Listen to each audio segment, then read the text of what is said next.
Any experience you have playing Skyrim, just throw it out the window now, because the 650-page official Elder Scrolls V Skyrim game guide contains everything you need to know. It offers complete walkthroughs of every quest and gives prescriptive advice on how to play the game. So today I'm going to be playing Skyrim how Bethesda intended. Who are you?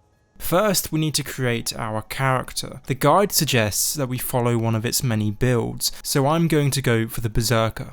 Essentially, this is an orc tank build which specialises in two-handed, heavy armour and a good amount of health and stamina. To be fair, some players do choose builds and stick with them when they play Skyrim. For most of us, we all just eventually become stealth archers. Bows in this game are overpowered, especially when sneaking, and sniping enemies from afar is so much more fun than mashing them in melee. But in the spirit of the game guide, I'm going to resist the temptation and stick with my Berserker build. So I've now escaped Helgen and I need to head for Riverwood, but the guide has a few suggestions before I embark on any serious quests. Firstly, I need to make potions and poisons to use in battle, and considering ingredients can be very expensive from alchemists, the costs add up. I'm told I need to route through the wilderness in search of ingredients. Now, the guide handily tells me that for health potions I need blue mountain flowers and some sort of magic mushrooms, but I think I'm sorted for poisons because I have so much of that spider venom.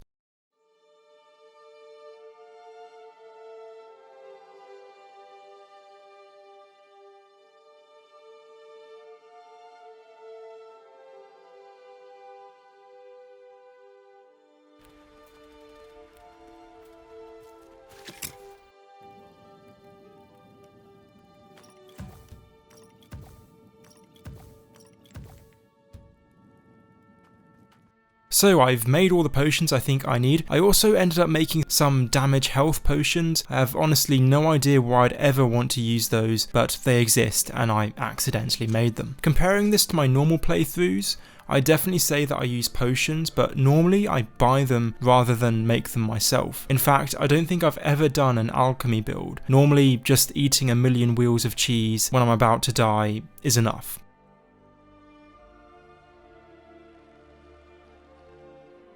Now, the guide has something interesting to say about food, but rather than eating store-bought goods, it suggests gathering the ingredients myself and cooking some over a fire. Some of this food gives really good bonuses actually, which tend to last longer than potions, so this is probably worthwhile and I imagine a lot of players overlook food in Skyrim. But again, it's really time consuming to actually gather the ingredients and then cook the food, and it's safe to say I'd never normally do this. Okay, so I have potions, food, and the armour that I've scavenged on my journey so far. I think the next step is to head to Bleakfall's Barrow and to make my way through the dungeon. Collecting the Dragonstone from the tomb before heading to Whiterun is just the more efficient thing to do.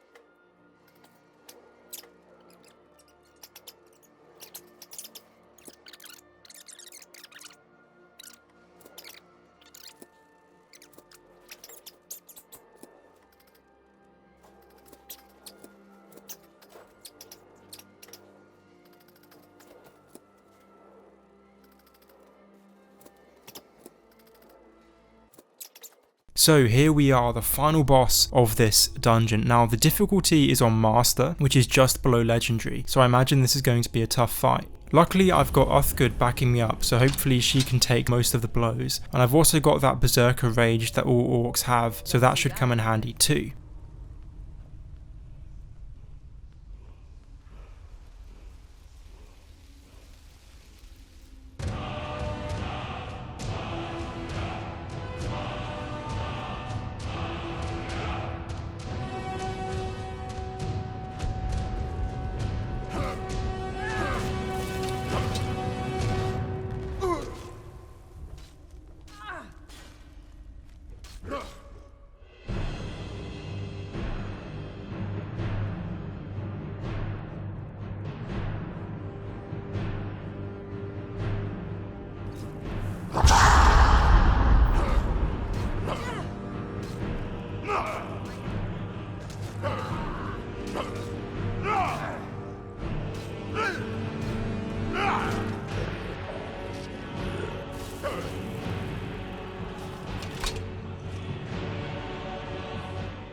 So he's dead, we have the tablet and some good loot, so it's time to head to Whiterun and inform Jarl Balgruuf of the dragon threat. But before I initiate the main quest, the guide recommends I update and enchant my armor regularly, and there's no better way to do this than to craft and enchant it yourself. What's more, it suggests that I manually gather the ores and materials I need to make my heavy armor and weapons. The reason being is that it's more economical, although whilst it's good to save money, I've always just handed in loot in exchange for ingots and leather wraps, but no, I'll do it the way Bethesda prefers.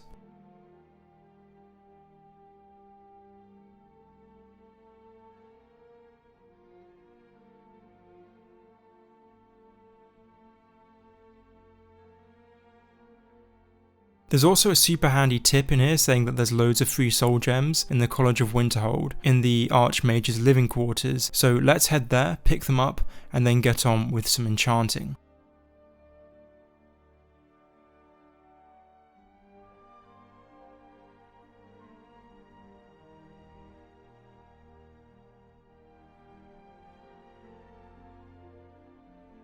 I have some pretty weak but nifty enchantments, they should do the trick. Normally I wouldn't bother enchanting my gear properly until I'd grinded my way up to max level, but this is the more immersive approach I guess. And also it's safer, when you're playing on higher difficulties you need to have the best gear possible at all times, so even minor enchantments are useful. Now the guide doesn't specify which quest you should do first, but the main quest is the first one that comes up, and it takes up like a third of the entire book, so I'm going to assume that it wants me to complete the main story as the first port of call. Now this isn't how most of us play, and I would argue that it's not the best way to play the game. In every playthrough I end up doing hundreds of random side quests before doing any main quest missions, but in the spirit of Bethesda, let's get on with the main quest. We need to speak to Balgruuf and then face the dragon at the watchtower. Now this fight with the first dragon, well the second dragon you meet, is actually pretty hard, so I think I need to put my potions and food to good use.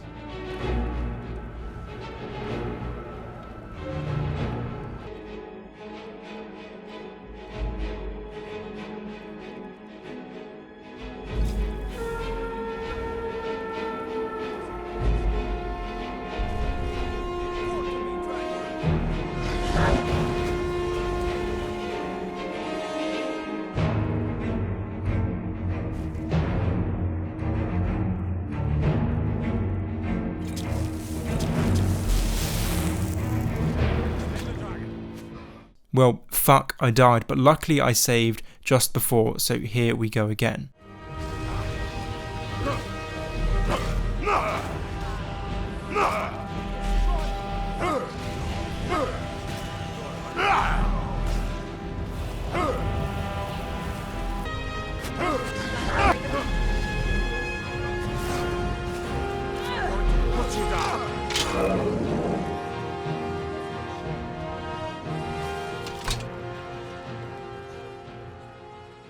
So there you have it, I'm now officially the Dragonborn and we managed to destroy the dragon. I actually think it's way harder to kill dragons with just melee weapons, which is another reason why bows are so popular in this game, but it's definitely doable, even on harder difficulties. I have a few thoughts on this type of playstyle recommended in the Bethesda game guide. Firstly, it's definitely a lot more immersive. If you properly want to roleplay a character at legendary difficulty or master difficulty, then it's definitely the way to go. Not only are you saving money on all the meticulous recommendations it gives, you're doing the fairly monotonous but realistic tasks that feel rewarding because they boost your stats and develop your skills. I'm not surprised that this is the way the guide suggests you play. Skyrim is a role-playing game after all, and immersion is critically important to role-playing any type of character. But would I be as meticulous as the guide wants me to be in future playthroughs? I don't think so. It comes down to what you enjoy. If you enjoy fully immersing yourself in a fantasy world, then go ahead and chop wood and gather ore and gather potion ingredients. Personally, although I enjoy a bit of role-playing, it's not the real reason I play RPGs. For me, it all comes down to the quests and the writing. A good plot is what makes or breaks most RPGs, and I'd much rather take a step back from the intricacies of, say, the crafting system and instead approach the game from a much more relaxed perspective, soaking in the vistas and the story. Anyway, I'm going to finish my playthrough there. It would take me many more hours to beat the game, and I think you get the gist of what this playthrough involves. But if you want to see more, say through live streams, then please do let me know and I'll be sure to oblige. Anyway, thanks for watching, I hope you enjoyed. Before I sign off, I want to give a quick shout out to Apex Gaming PCs. They sell a variety of gaming PCs at different price points, and with the code Avarti you can get 5% off any of them. Anyway, thanks for watching this video, and I'll see you all in the next one.